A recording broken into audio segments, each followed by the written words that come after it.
مہکتا رہتا ہے دل کا جہان بیٹی سے، مہکتا رہتا ہے دل کا جہان بیٹی سے۔ یہ ضروری تو نہیں کہ بیٹوں سے نام روشن ہو، یہ ناکارہ اولادوں کے لیے ہے۔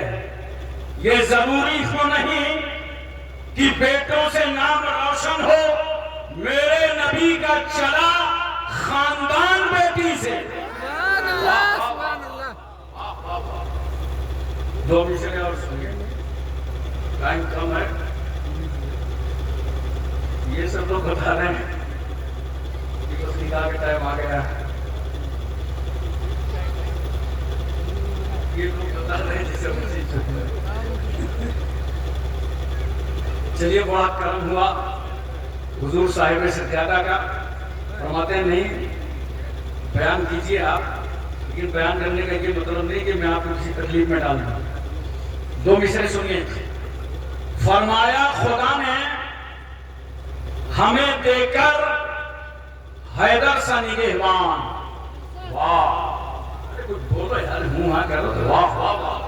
فرمایا خدا نے ہمیں دے کر حیدر سا نگہبان، فَبِأَيِّ آلَاءِ رَبِّكُمَا تُكَذِّبَانِ، فَبِأَيِّ آلَاءِ رَبِّكُمَا تُكَذِّبَانِ۔ دو کسی اور سن لیجیے، دلوں میں بغض علی اور جنت کا جنون، دلوں میں بغض علی اور جنت کا جنون، اِنَّ لِلَّهِ وَإِنَّا إِلَيْهِ رَاجِعُونَ۔ محترم سامعین کرام،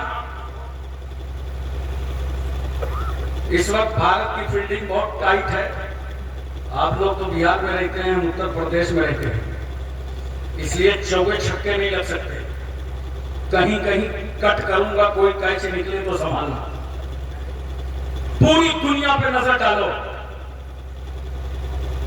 کسی بھی ملک کی حکومت کو لے لو، پبلک کو، جنتا کو، عوام کو حق کم ملتا ہے جب حکومتوں کے سامنے دھرنا پردرشن کرو تب حکومتیں حق دیتی ہیں،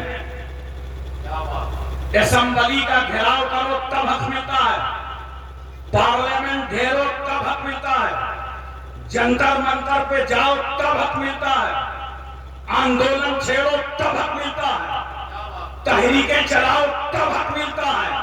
یہ دنیا ہے کہ اس کے سامنے ہاتھ پھیلا کر کے بھیک کی طرح مانگو تب دنیا کی حکومتیں حق دیتی ہیں، مگر قربان جاؤ اس انقلاب آفرید پیغمبر پر۔ میرا رسول مکے اور مدینے کی چٹائی پر جلوہ گر ہے، نبی کے سامنے نہ کوئی دھرنا ہے، نہ پردرشن ہے، نہ آندولن ہے، نہ کوئی تحریک ہے، نہ کوئی مطالبہ ہے، مگر میرا رسول اس معاشرے پر اتنا مہربان ہے کہ بغیر مانگے غریبوں کو حق دے رہے ہیں مصطفیٰ، یتیموں کو حق دے رہے ہیں مصطفیٰ، لاوارثوں کو حق دے رہے ہیں مصطفیٰ، بیماروں کو حق دے رہے ہیں مصطفیٰ، کمزوروں کو حق دے رہے ہیں مصطفیٰ، بچوں کو حق دے رہے ہیں مصطفیٰ، جوانوں کو حق دے رہے ہیں مصطفیٰ، عورتوں کو حق دے رہے ہیں مصطفیٰ، پڑوس کا حق دے رہے ہیں مصطفیٰ جان رحمت، خاندان کا حق دے رہے ہیں رحمت للعالمین، اپنے اپنے علاقے کا حق دے رہے ہیں مصطفیٰ۔ حق تو یہ ہے، انسان تو انسان، جانوروں کے حقوق بیان کر رہے ہیں رحمت للعالمین،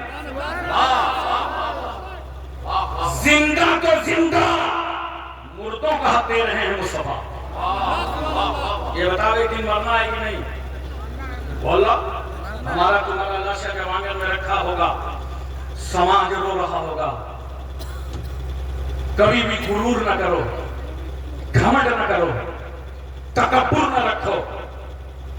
جانتے ہو مرنے کے بعد گھر والے یہ انگوٹھی بھی اتار لیں گے، گھڑی کھول لیں گے اور اسی مکان میں تمہارا نام بدل دیں گے۔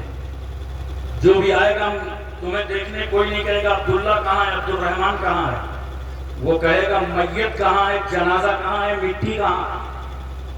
گھر ہی میں نام بدل دیا گیا، 4-5 گھنٹے کے بعد نہلانے کا انتظام ہو جائے گا، پٹرے پہ لٹا دیے جاؤ گے۔ پٹرا آئے گا کہاں سے معلوم ہے؟ مسجد سے چندے والی چارپائی میں لٹائے جاؤ گے؟ یہ بیچارے علماء جو اپنا گلا پھاڑ پھاڑ مسجدوں میں 2 روپے 5 روپے اکٹھا کرتے ہیں تمہارے انتظام کے لیے، اسی چندے والی چارپائی میں لٹائے جاؤ گے؟ کا غسل کا انتظام کرو، کپڑے کچھ ٹائٹ ہوئے، ایک سمجھدار شخص سے کھڑا تھا، کہا ٹھہرو، مردے کو کہیں چھٹکا نہ لگ جائے، کنچی لے لو کاٹ دو۔ واہ اسلام تیرے قانون کو لاکھوں سلام، مردے کو تکلیف نہ ہو جائے۔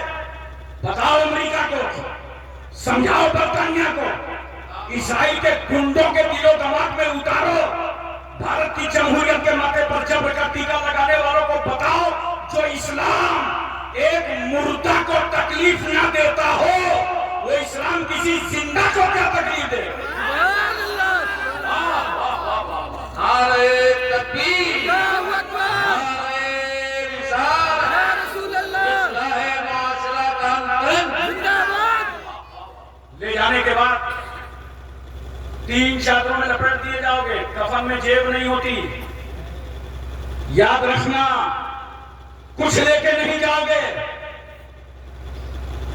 مجھے حیرت ہے کہ انسان پیسے دے کے گناہ خرید رہا ہے اور نیکیاں پھری بٹ رہی ہیں۔ دیکھ رہے ہو، اگر یہ شادی آج کسی دوسرے کی ہوتی، ڈانس ہو رہا ہوتا، ڈی جے بج رہے ہوتے، ناچ رہے ہوتے، لوگ گناہ پیسے سے خرید رہے ہوتے، اور آج نیکیاں پھری بٹ رہی ہیں۔ بولو، یاد رکھو، 3 چادروں میں لپیٹ دیے جاؤ گے، خاندان جمع ہوگا، اٹھائی جائے گی تمہاری میت۔ ماں جس بیٹے کو اتنا پیار تھا، اس نے دروازے پہ ساتھ چھوڑ دیا۔ بولو کتنی محبت کرتی ہے ایک ماں اپنے بیٹے سے؟ جو بیٹے کے رونے پر روئے وہ ماں، جو بیٹے کے سونے پر سوئے وہ ماں، نیند کی مٹھاس میں گم ہو، بچہ تڑپ جائے، ماں نیند کو جھٹک دے، روتے ہوئے بچے کو اپنے کلیجے سے لگا کر اپنا سفید خون پلا پلا کر پھر سلا دے۔ ہم گندگیاں دیکھ کر ٹھہر نہیں پاتے، وہ ماں رات بھر اٹھاتی رہتی ہے۔ جس مہینے 9 مہینے تک تمہیں پیٹ میں رکھا وہ ماں، جس نے 2 سال تک اپنی چھاتی کا دودھ پلایا وہ ماں، جس نے انگلی پکڑ کے تجھے صحنے چمن میں چلنا سکھایا وہ ماں، جس نے جھولے میں تجھے جھلایا وہ ماں، جس نے لا الہ الا اللہ محمد رسول اللہ کی لوریاں دی وہ ماں، اگر تو آنگن پہ گرا تو دوڑ کر کے تیرے اعضاء میں جس نے تیل کی مالش کر کے قوت بخشا وہ ماں، جس نے اپنے وجود کو تیرے وجود کے لیے خطرے میں ڈالا۔ جب پیدائش ہوتی ہے، محلے کی ساری عورتیں جمع ہو جاتی ہیں، دیکھیں پیدا ہونے والا لڑکی ہے کہ لڑکا ہے، گورا ہے کہ کالا ہے، ناک کیسی ہے، آنکھیں کیسی ہیں، پیشانی کیسی ہے، یہ تمام عورتیں دیکھتی ہیں، مگر قربان جاؤ اس ماں کی مسلم الثبوت محبتوں پر، اس ماں کے خالص پیار پر۔ ماں یہ نہیں دیکھتی کہ لڑکی ہے کہ لڑکا، بلکہ کہتی ہے محلے کے عورتوں اتنا بتا دو پیدا ہونے والا زندہ ہے کہ نہیں۔ اتنا پیار کرنے والی ماں ساتھ کہاں تک دے گی؟ دروازے تک۔ کہے گی گھر والوں میرے پیروں میں اور ہاتھوں میں شریعت کی بیڑیاں اور ہتھکڑیاں پڑی ہیں، اب میں اپنے بیٹے کا ساتھ نہیں دے سکتی، جاؤ خدا حافظ۔ باپ کہاں تک ساتھ دے گا؟ قبرستان تک لے گئے، قبر کھود دی گئی، تیار ہے، 2.5 گز زمین تمہارے لیے تیار ہے۔ وار اسلام، کیا تمہارے ساتھ ویوہار سکھایا انسانیت کے ساتھ اسلام نے؟ بڑے مکان میں رہتے تھے، 100 گز کا پلاٹ تھا، 250 گز کا تھا، بنگلے میں تھا، روح نکل گئی۔ اسلام نے کہا ابھی تجھے مکان میں رکھا جائے گا مگر تھوڑا مکان چھوٹا رہے گا، اور سلیب لکڑی کی پڑے گی، بن کے تختے سے قبر تیار کر دی گئی۔ بولو جلایا نہیں، توجہ ہے نا؟ عزت آبرو کے ساتھ کاندھوں پر لائے، قبر میں اتارا، مکان تیار کیا، واپس ہونے لگے، جلایا نہیں۔ پوری دنیا کو سمجھا دو جو اسلام مردہ جلانے کی اجازت نہ دے، وہ اسلام کسی زندہ کو جلانے کی کیا اجازت دے گا؟ مجھے بتاؤ، نماز پڑھتے ہو نا، وضو کرتے ہو، اگر ایک لوٹا پانی میں وضو ہو جائے تو دوسرا استعمال کی اجازت نہیں ہے. میں اس بحث میں نہیں جا رہا ہوں کہ اگر آپ تقرب کی نیت سے وضو پر وضو کر رہے ہوں، لیکن ایک لوٹا میں اگر ہو جائے تو ایک دوسرا لوٹا فضول کیا، ایک قطرہ فضول پانی بہانے کی اجازت نہیں ہے. بولو، ساری ذمہ داری بھارت میں جل نگم کی نہیں ہے. خود پانی بچاؤ، پانی کی بوند بوند کی حفاظت کرو. اسلام ایک قطرہ تمہیں فضول پانی بہانے کی اجازت نہیں دیتا. پوری دنیا سے سمجھا دو اور وضو کر کر کے دکھا دو. جو اسلام فضول ایک قطرہ پانی بہانے کی اجازت نہ دے، وہ اسلام کسی کا خون بہانے کی کیا اجازت دے؟ اسلام رحمتوں کا مذہب ہے، برکتوں کا مذہب ہے، انسانیت کا مذہب ہے، آدمیت کا مذہب ہے، مانوتا کا مذہب ہے، بشریت کا مذہب ہے، اخلاص کا مذہب ہے، اخلاق کا مذہب ہے، بھائی چارہ کا مذہب ہے، مساوات کا مذہب ہے، اہنسا کا مذہب ہے. محترم سامعین کرام، ایک بات اور مجھے محبت سے بتاؤ. پیغمبر صلی اللہ علیہ وسلم نے سماج کے ہر طبقے کو حق عطا فرمایا، سب کو حق دیا. دیکھو، جب سماج میں کوئی عورت بیوہ ہو جاتی تھی نا، شوہر سے انتقال ہو جاتا تھا، تو لوگ اسے منحوس سمجھتے تھے، چار دیواری کے اندر قید کر دیتے تھے. کیوں؟ اگر بیوہ کا کوئی چہرہ دیکھ لے گا تو بزنس میں کوئی فائدہ نہ ہوگا. نحوست کی چادر اڑا دی جاتی تھی، اسی گھر میں اس بیوہ کو رہنا پڑتا تھا. دیکھو، بیوہ کے بازو میں سہیلی کی بارات آئی ہے، شہنائی بج رہی ہے، بیوہ کا دل تڑپ رہا ہے، کلیجہ پھٹ رہا ہے، منصوبے خاک میں مل رہے ہیں، ارادے پامال ہو رہے ہیں، مستقبل کی خوشیاں قدموں کا بوسہ دے دے کر کے واپس ہو رہی ہیں. اور رو رو کے وہ بیوہ کہتی ہے، میرے پروردگار، میرے شوہر کا انتقال ہو گیا تو میرا قصور کیا تھا؟ اب میں کسی کی بیوی نہیں بن سکتی، اب کسی کی دلہن نہیں بن سکتی.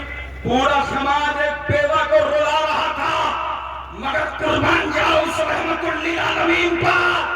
میرے نبی کی عمر 25 سال کی ہے اور نظروں کے سامنے 40 سالہ بیوہ خدیجۃ الکبریٰ. سرکار صلی اللہ علیہ وسلم نے خدیجۃ الکبریٰ کو اپنے نکاح میں لے کے پوری دنیا کو بتا دیا کہ جس بیوہ کو تم نے ابھاگن سمجھا تھا، مصطفیٰ نے اسے سہاگن بنا دیا. ایک بات بتاؤ، رسول صلی اللہ علیہ وسلم نے تو بیوہ کو عزت دی نا، تھوڑا بولو کچھ منہ ہاں کر، سرکار نے بیوہ کو عزت دی نا. مگر آج کا سماج، آج کی سوسائٹی، آج کا معاشرہ، آج کا خاندان ایک کنواری بیٹی کو عزت دینے کے لیے تیار نہیں ہے. یہ تو قابل مبارکباد ہے حافظ ریاض صاحب، ورنہ آج کے سماج میں کنواری بیٹی کو عزت نہیں مل رہی. باپ بے چین اور بے قرار، مزدوری کر کے گھر آیا، جوان بیٹی کا چہرہ دیکھا، دل تڑپ گیا، دعا کرنے لگا، اے اللہ عزت کا رشتہ عطا فرما. ماں رات رات بھر خالی جھولی پھیلا کے رب کی بارگاہ میں روتی رہی، اے اللہ عزت کا رشتہ عطا فرما. ماں رو رہی ہے، باپ رو رہا ہے، خاندان رو رہا ہے، رشتے ڈھونڈے جا رہے ہیں. اب اگر کہیں سے رشتہ آ بھی گیا تو جانتے ہو نوجوان دولہا بننے والا کیا کہتا ہے؟ بیوی بعد میں جائے گی، ٹی وی پہلے جائے گی، ہم کو فریج چاہیے، موٹر سائیکل چاہیے. اب دیہات والے بولتے ہیں ہم کو ٹراکٹر چاہیے. اب کچھ جگہ ہندوستان میں ایسی ہیں جہاں لوگ بولتے ہیں ہم کو بالکل نقد چاہیے. میں سوچ میں پڑ گیا، ارے بھیک مانگنے کے لیے ایک مجبور بیٹی ہی کا گھر ملا تھا، یہ خیرات کے ٹکڑے لینے کے لیے بے سہارا بیٹی ملی تھی. نادان، اگر بھیک ہی لینا تھا تو جوان بیٹی کے دروازے پر تو نے ہاتھ کیوں پھیلایا؟ اگر بھیک ہی کا موڈ بنا تھا تو اجمیر کیوں نہیں چلا گیا؟ بھیک لینا تھا تو بریلی کیوں نہیں گیا؟ بھیک لینا تھا تو ماریرا کیوں نہیں گیا؟ ارے بھیک لینا تھا تو کچوچا جا کر درے مخدوم اشرف پر تڑپ گیا ہوتا تو تجھے زمین بھی نظر آتی اور جامع اشرف میں دین بھی نظر آتا. اللہ اکبر یا رسول اللہ، اللہ اکبر.